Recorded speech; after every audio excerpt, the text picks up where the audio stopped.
Good afternoon, everyone, and welcome, welcome, welcome. It is Tuesday. It is 4 p.m. ET, and we are so thrilled that you have found us here on Crime Time on A Mighty Blaze. I'm your host, Hank Phillippi Ryan, the USA Today bestselling author of 16, going on 17 novels of suspense. My current novel is One Wrong Word, which you can see displayed on the door behind me, and my brand new book comes out September the 9th.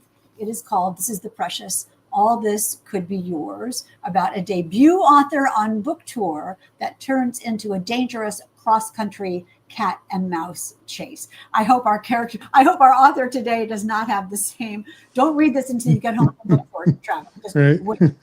You all can remember that it comes out on September the 9th, the same day as Dan Brown's new book. So that'll be fun to be in the marketplace with the fabulous Dan Brown and the sequel to the Da Vinci Code. So when you hear about Dan Brown, and you will, you just think my friend Hank has a book coming out the same day, and it's called All This Could Be Yours. Welcome, welcome, welcome to you all. I see Shannon Chanson and Susie Waldwin and Sue Street saying hi to Hank and Travis, and Betty Fellow saying, I'm looking forward to this. You know, when I look over here, you all, I'm looking at the comments. You should be looking forward to this. This is a rock star book, WHYTE Python World Tour, the WHYTE Python World Tour, a triple meaning title by the fabulous debut author, Travis Kennedy. It is so, I'm going to talk to Travis in a minute, but I'm just going to keep babbling for one more second to tell you this book is lovely. It is hilarious. It is brilliant. It is voicey. It is a fast-paced adventure. And it is also kind of, well, it's patriotic, interestingly, and it's kind of touching and heartbreaking and emotional. And if you don't like 80s music, it doesn't matter. If you don't like heavy metal music, it doesn't matter. You will be drawn into the story and into this character and all the characters and into the voice and into the fantastic story. So I highly, highly, highly recommend it. So much fun. Travis, welcome to you and congratulations on your debut. Thank you. Thanks so much, Hank. Although I feel like we should end the interview now because it's going to be hard for me to beat that introduction. That was so generous. Thanks so much. That's so funny. It was really fun to read. Oh, good. Tell us about People Magazine.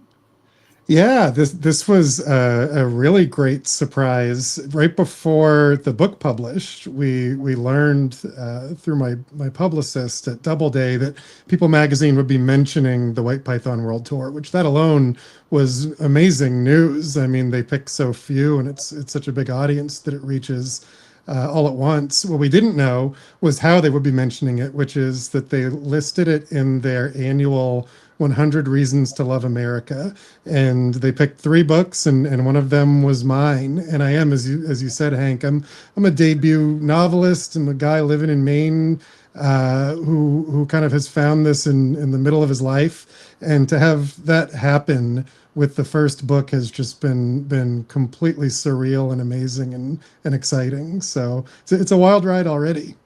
Well, it proves you had a great idea. And the book also is an absolutely wild ride. If you just arrived, we are talking about the WHYTE Python World Tour. Look at that guitar and you will understand totally this book. Christy H. says hi to all from Southern California. Sue Street says congratulations on your debut. Julie Brinkley says, I was so excited to see that Hank was to interview Travis. I was so excited about it too. Oh, so Travis, what did People Magazine say about why this is one of the 100 best reasons to be an American?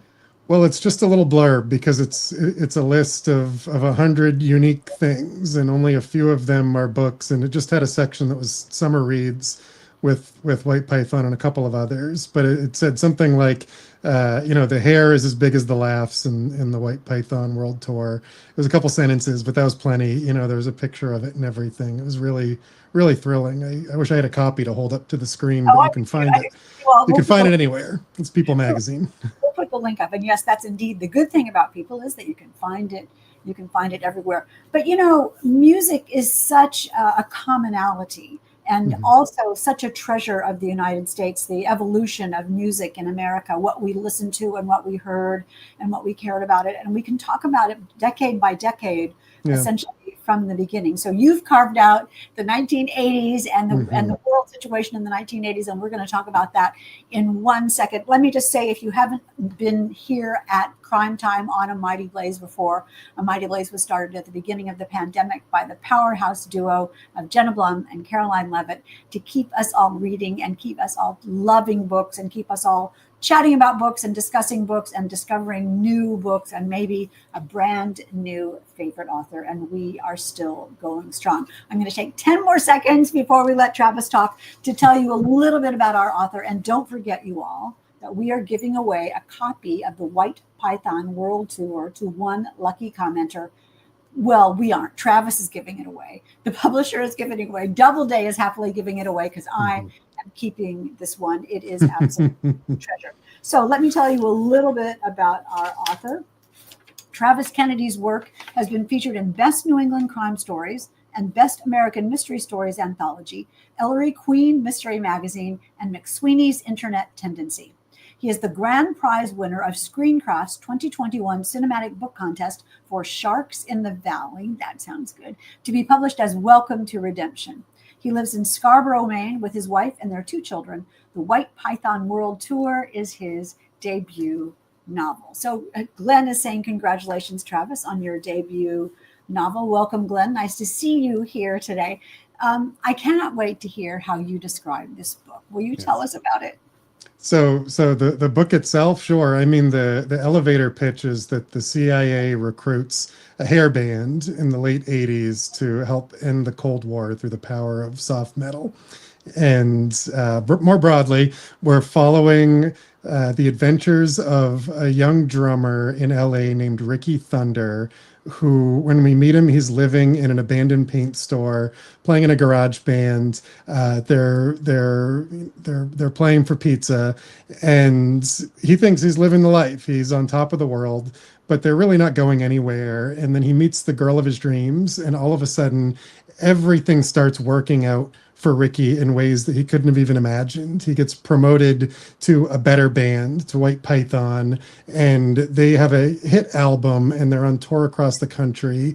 And he just couldn't imagine his life being more amazing. And we learn before Rikki does that there are strings being pulled on his behalf and on behalf of the band, because the CIA has taken an interest in hair metal as a genre that might be a sort of sneaky way into reaching the hearts and minds of the youth in Eastern Bloc nations. And so they're orchestrating Rikki and WHYTE PYTHON's success in a build-up to the band going on tour there in 1989.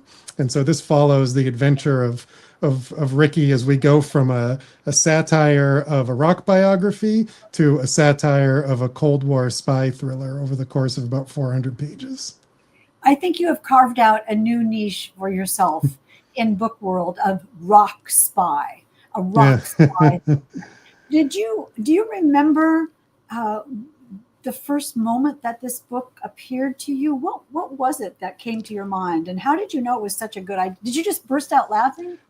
Yeah. So, I mean, what I can tell you, I do remember the moment, but the build up to the moment sometimes is the more important thing, right? As a writer, you think back to what was all the math I was doing in my head without thinking about it for all those years. And for me, I mean, I was a kid in the 80s. I was like 8 years old when this book takes place, and watching the music videos of Motley Crue and Bon Jovi and Poison.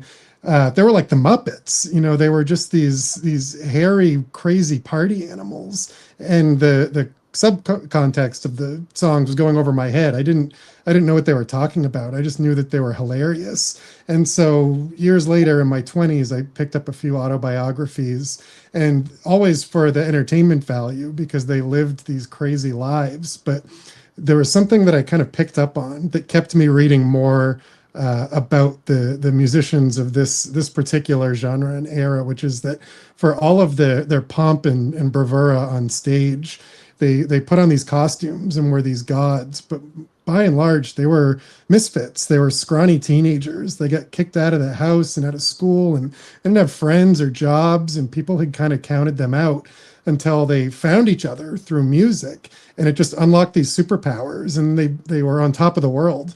And that just always tickled me, the idea that nobody believed in them. They didn't even really believe in themselves until they had this connection through music. And so that was just floating in my head for years. I thought there's a story to be told there that's not like a behind the music story, that's something else. And then I heard the podcast Wind of Change that Patrick Radden Keefe produced about 5 years ago. He's an investigative reporter, an amazing one, and he's studying a long time rumor that the CIA wrote the song Wind of Change for the Scorpions at the end of the Cold War to welcome the Eastern Bloc nations into democracy through the power of rock. And it's this one soaring, patriotic anthem in an album full of music that isn't really like that. So it's, there's plenty of reasons to be suspicious. And it's the CIA, though. He could never find whether definitively it's true or not. So that, for me, all of a sudden I thought, okay, I have the adventure and I know the thing about these characters that I really want to talk about. And I just put them together. And that was just the light bulb turning on. I started writing so fast once I figured out the story. Yeah. I mean, it's interesting because somebody, I forget who it was, said to me that a good idea for a book is like putting a Mento into a Coke, that the Coke is really great and the Mento is really great. But when you put the Mento into the Coke, it explodes because the sum of both of them is such a cool thing. And it sounds like that's what happened to you. It is. And it's also that thing where like all of a sudden it's out of control and you're trying to catch it. What happened for me is I really thought that I was going to be writing a more cynical story about, about how people are used either by the entertainment industry or maybe by their government, and that it's, these R-rated dirty musicians. But the Mentos and Coke volcano for me was Rikki, and that he was just this sweet, lovable dummy who's doing his best. And I gave in 3 chapters into the story that wanted to be told, which was much more, like you mentioned at the beginning, more sort of hopeful and heartfelt about this guy who never lets all of the bad things that happened to him as a kid bring him down. And he just keeps looking. He's a searcher. And finally he finds his place and he ends up going on to do amazing things. And that kind of sports story is where it steered me. And that was the really cool thing about that combustible elements coming together, is what it came out was unexpected. I love that. And so it proves that you got him right, because it proves that Rikki Thunder, not his real name, is a real person with a real history and a real backstory. He was a foster kid who was essentially redeemed by music, changed by music. And that's one of the big themes of this novel, is how we're talking, if you just arrived, we're talking about the WHYTE PYTHON World Tour by Travis Kennedy, a brand new debut novel, spy rock thriller. You will absolutely, a funny spy rock thriller, really funny, voicey, is how music provides such universal communication. And it also allows such a universal community. No matter what language you speak or who you are, music can bring us together, and inside and outside. Can you talk a little bit about how that infused the book, the idea? Oh, absolutely. I'm so glad you brought that up, Hank, because that really is the central theme of the book, I think. And first you see it with the band, that they're these Skid Row washouts until they find music, and music is the unifying thing that brings them together and makes them a band and makes them a family. But then that experience bleeds out from the band and into the other major elements of the book. They're CIA handlers. Without going into too much detail, a lot of them don't really want this job, but they kind of get pulled together by the work they're doing, and they get drawn in by this band and by the way people respond to them. And then certainly at a macro level, you have all of these people living under fascist dictatorships in the Eastern Bloc who find each other through white python tapes that are smuggled into their country and they use them to pass notes back and forth. And because they love this music, it creates this community that comes together and ends up doing the most amazing thing, which is fighting for their freedom. So you see it over and over again. And it's the thing that I think is so true and so universal, that we find our community, we find each other through the art that we love. And when you're feeling helpless or when you're feeling powerless, look to your art, because that's where you're going to find your people, and that's where you're going to find your strength too. And has it worked ever, from everything from the organization of of union workers to I don't know, the anti-Vietnam to Les Miserables. I mean, it's always the anthem of the people who are brought together by this music. How many times have we sung "Times They Are a-Changin'" or "This Land Is Your Land"? And we all know that, and we all sing that. And you really tap into the rock music, the metal rock music. How do you know so much about 80s rock? This is actually something I did as maybe shocking amount of research into, because again, I was a kid in the era and I'm not a musician myself, but that was the part of the story that I really wanted to get right. I was less concerned about the global political stuff or how the spy agencies might operate or what might be going on behind the curtain in the spy agencies in Europe and Asia. But what I wanted to get right was, what was it like scrapping in a garage band on the Sunset Strip in the late 80s? So the whole thing about how they have to print enough flyers and hand them out or they might starve to death comes from reading books from the era and from watching films about it. And I think it was the film Decline of Western Civilization Part 2, which is directed by Penelope Spheris. And I think that's where it clicked for me, where when the lights come on, you see that they're just these kids doing their best and who don't have really the tools to make it anywhere else. So I read a lot of autobiographies. I read Slash's book. I read the Motley Crue book. There's a great oral history called Nothing But a Good Time. Even Keith Richards wasn't really, that's a different era, a different genre, but he lived the life. So it was a lot of studying really entertaining material and tragic too about the lives that these guys lived. I wish I could say I played in those bands and that's where it comes from, but it comes from a lot of homework. Oh, it's interesting because you can, when you have a life like that, you can turn it up to 11, as they say, and sometimes that's destructive. You don't know that when you throw yourself into it, but there are even lyrics to talk about the power of the word. There are lyrics in this novel. Talk a little bit about writing those lyrics and why that was important and why that's so critical. Sure. So the lyrics were really fun. There's two different versions of lyrics in the book. There's the actual song that is Tonight for Tomorrow, which becomes the band's anthem. But then there are other songs that are the soundtrack playing in Rikki Thunder's mind as he's having these big life-changing moments. I like to think of it, you're watching a movie and he's fallen in love, and this is his inner monologue playing out as an 80s glam metal song. So I think the premise was always, I didn't want to lock myself in a room and sweat over them. I wanted to do the first draft as fast as possible, because they're allowed to be kind of stupid, especially the ones that are playing in this kind of dimwit's mind. I wanted it to feel like the kind of music you would have heard then and have it be just good enough to feel legitimate, but not great. And then Tonight for Tomorrow was, the goal was for it to seem like something you might have actually heard. And so it's soaring and it's loaded with just barely hidden patriotic subversive messaging. But all of it is meant to be the kind of thing you just scream at a wedding, So it was a blast to write the music. And it's just so funny and so nostalgic almost, because all of our parents said, don't listen to that music. It's going to ruin your brain. And now the CIA takes that for that very reason, to manipulate how someone feels about something and to have them change their minds, which is just hilarious and wonderful. And clever and smart. So the thing about this is it's funny and clever and smart, as I keep saying. Don't forget to leave a question or a comment because you want to win a copy of this. It's funny and clever and smart, but it is also unbelievably laugh out loud funny. Rikki's voice is the funniest thing I've ever read ever. Where did that voice? It's so authentic. Where did it come from? How he Oh, talked? thank you.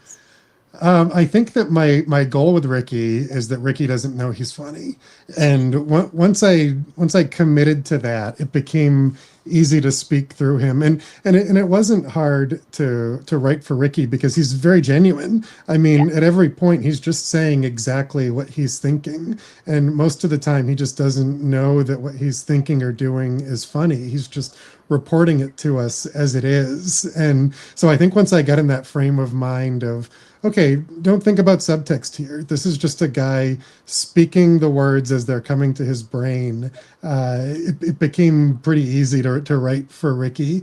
And I think the jokes are so much funnier when he's not in on them. And so he's just reporting his bizarre life as just the latest things that happened to him. And that was just that was the single goal I made for writing in his voice right from the first chapter. And sticking to that, a lot of the humor came out without really thinking, without really looking for a joke, Because it's so, on the author's part, it's so affectionate. I mean, you obviously love him. You're not making fun of him in any way. I mean, when I learned more about band flyers, the flyers you need to put out to advertise your show, more than I ever thought I would ever know, and I laughed for pages and pages. And when he moves out of one of the band house, the initial band house that's full of paint cans, and uses the paint cans as his suitcases, and just so matter of fact, and it's hilarious.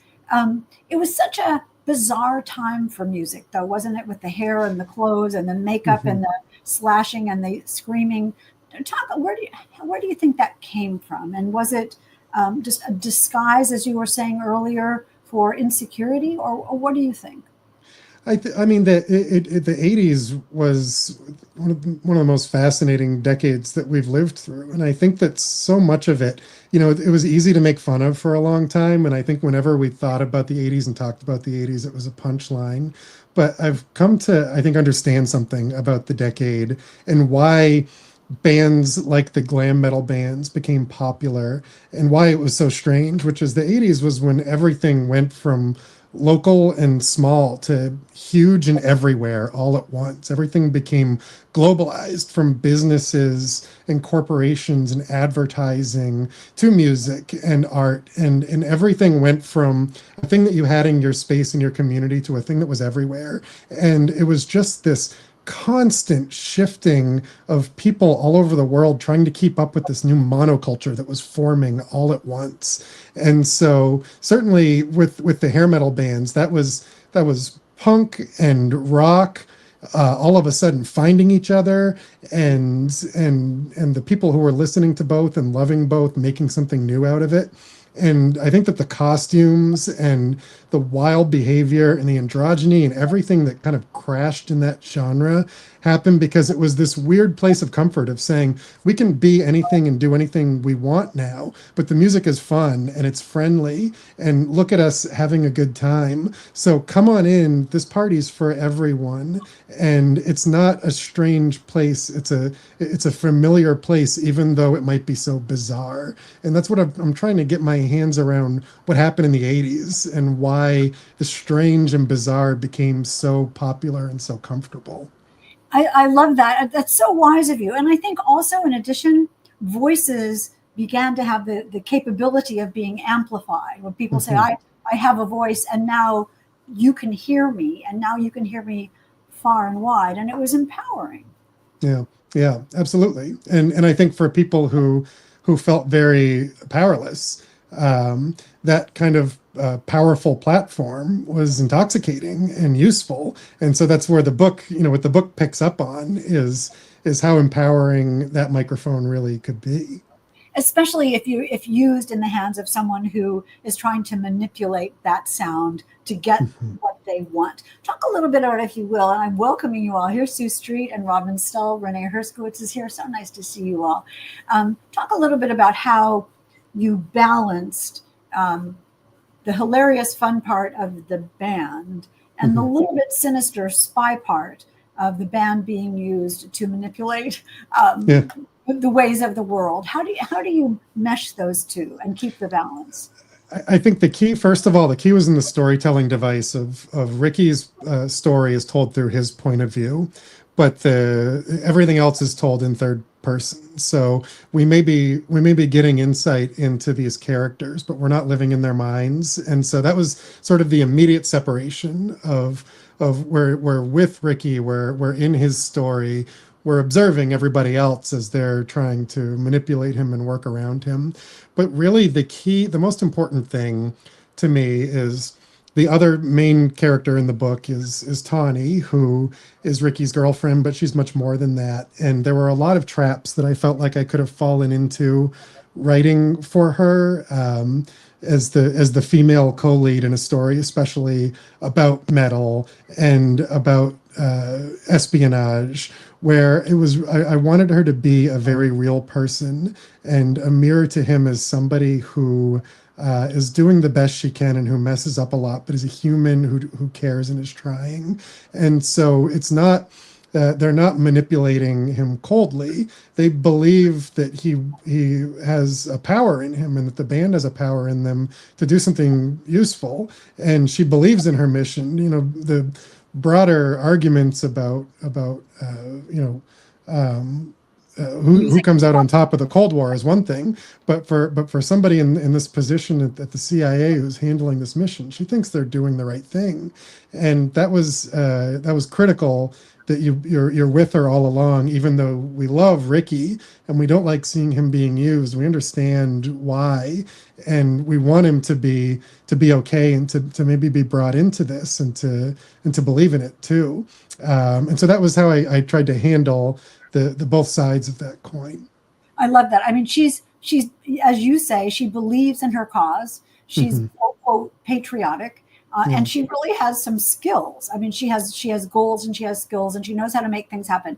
And I have to say that when I turned the page and it was suddenly her point of view and so differently written, that's when the book got big to me. Before, it was fun and hilarious and engaging, and I was turning the pages as fast as I could. But when We'll Call Her Tawny shows up, I thought, oh, this is more than I thought it was. And we're talking about the WHYTE PYTHON World Tour. And that's one of the things that is so special about this book is that there's this undercurrent of seriousness. There's this undercurrent of seriousness in the book, political seriousness, even in all the fun. And there's also sort of this, another thing that's universal besides music is the search for love and family and fulfillment, and that there is a reason that we exist. And that undercurrent goes through this book as well, so sweetly. Was that conscious or did it just emerge? And that's the part that emerged, I think, in those early chapters where I was finding my hero. And by the time his backstory is chapter 4 or 5, I think, by the time I finished writing that backstory chapter, I was invested in finding happiness for Rikki wherever it may be. And I knew by then that his family would be music, but that hopefully there was space in his life for more than that. And you see this Tawny struggling with the same things too. There isn't the sort of cliche version of this where she falls in love with her asset and misbehaves because of it. She loves the connection, but she wants to do her job too. And she's maybe not in love with him so much as she's in love with the life that spending time with Rikki and his band can offer. So I do think it was really important very early for me to remember you're always writing about people. Never let that go. Even when you're writing a comedy, even when it's a satire, let them be real people and let them want things and try to find it for them in whatever way feels true to the story.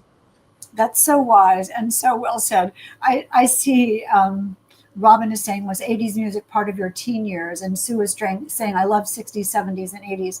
And I want to say, and we're talking about the WHYTE PYTHON World Tour, you don't have to be a fan of this kind of music to love this book. It is definitely not a necessity for you to do that. But but you do hear a soundtrack in your head. There are songs and music that you don't even know that you will be playing in your head.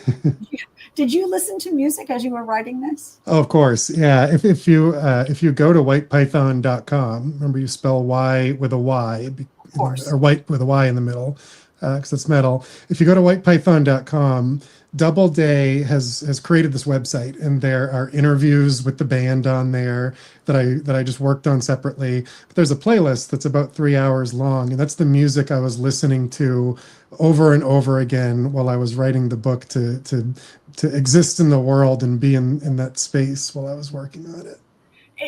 I have one more question, and then I want to take questions from all of you wonderful people. I see a lot of them in the chat. But writing. How am I going to put this? Writing about how music sounds can be tricky. Mm-hmm. How did you give us that experience on paper?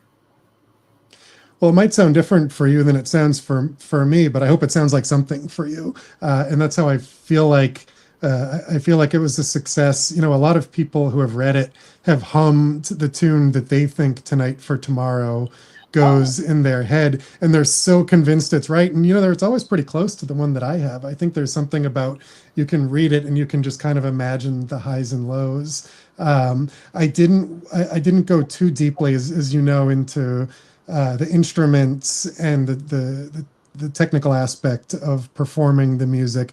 There are hints of it, but for the most part, as you mentioned, you don't have to be a fan of the genre. You don't have to be a music junkie to appreciate and enjoy it, but hopefully you hear something. And I think that's the goal as a writer, is to not tell you exactly what it sounds like, but to give you enough that you find it on your own.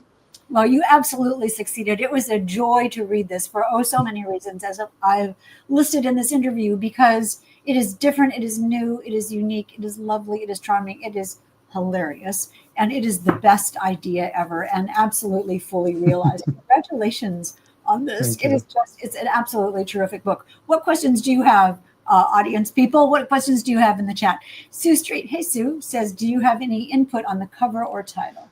I did. The cover was really fun to make. There's a guy named Oliver Monday who designs really good covers at Penguin Random House, and it was an iterative process where there was a very early version that was black with a snake on it, and it was scary. And so we said, let's start over and think of an 80s movie poster.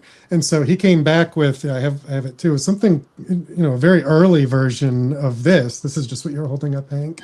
And then the conversation was, can we make the color more bold? Can we make the font more bold? We really want to feel the movement and the excitement of it. And so it was just like, one thing at a time. A new draft came, and then I said, there's a little bit of a purple shade. Maybe we don't need that. So I really did get to have a lot of input in getting it exactly where I wanted it. Well, it's so funny, and it's so evocative of the thing with the wacky guitar and the python.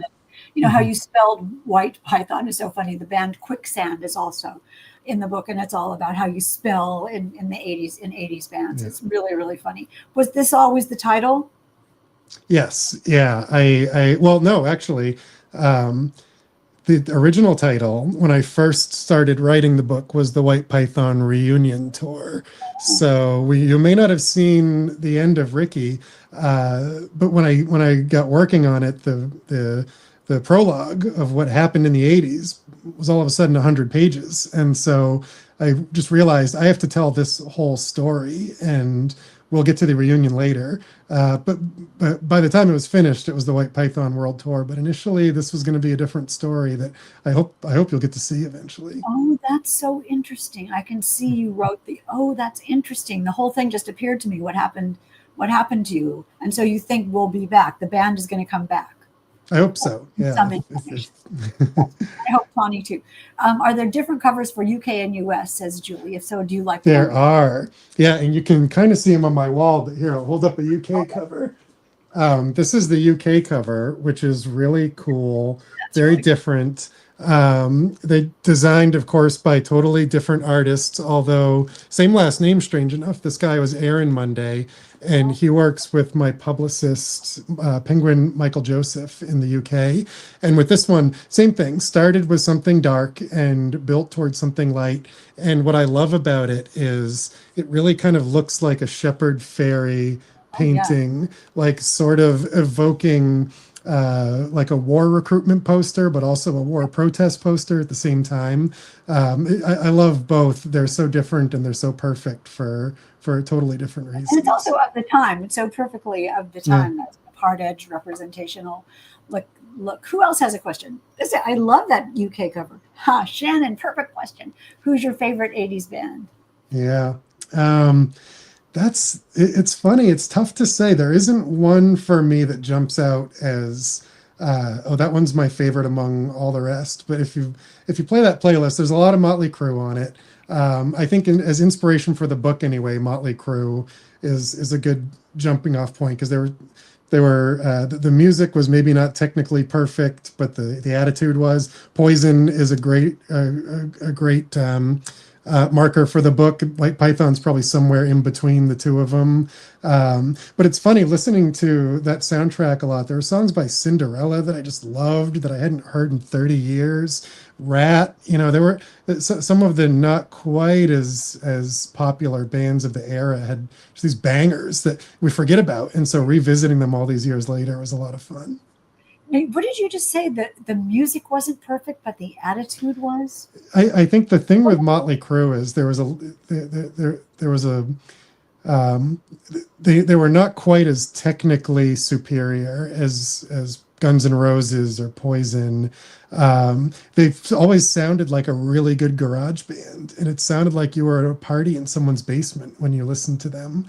And then what they brought on stage was just absolute chaos, and I feel like that's what people were gravitating toward as much as the music at the time. Absolutely. So this is so evocative. I'm just picturing this now, and I do have to say that there was a soundtrack going through my head as I was reading it, and I would try to figure out what song it was, and it wasn't. It was just sort of noise and banging, and drums and cheering, and applause and fun. It was just fun. Do we have time for one more question, Margaret? Do we have one more? Okay, if Jennifer can get Hello Sister to record a song for her book, who can we get to record a song for Travis? Oh, you must know this, You must know this, Travis. Who would record it? Well, here's the problem. We are in development with the book as a feature film with Paramount, and so somebody's gonna record the song or something like it, and I feel like I shouldn't say anything because whoever it is exactly who I want it to be. We haven't talked to artists yet, but I actually do think that eventually you'll get to hear some of White Python's music for real. I can see Taron Egerton with hair. I mean, he'd be great.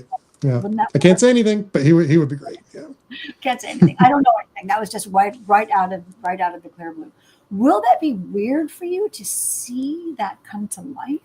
Yeah, a little bit. I mean, it's been really fun. I've been fortunate that they've involved me a lot in the process so far. I was involved in interviewing screenwriters. We talked to a lot of them. We heard a lot of different pitches.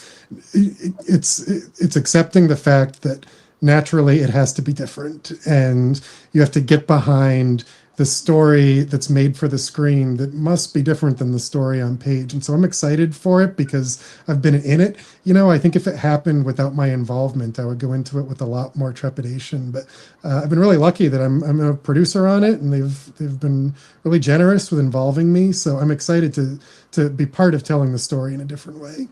And my final question to you is, I mean, just to think about, we were talking about the Mentos and the Cokes at the beginning of the show, and you were talking about how long ago it was that this idea began burbling beneath the surface of your mind.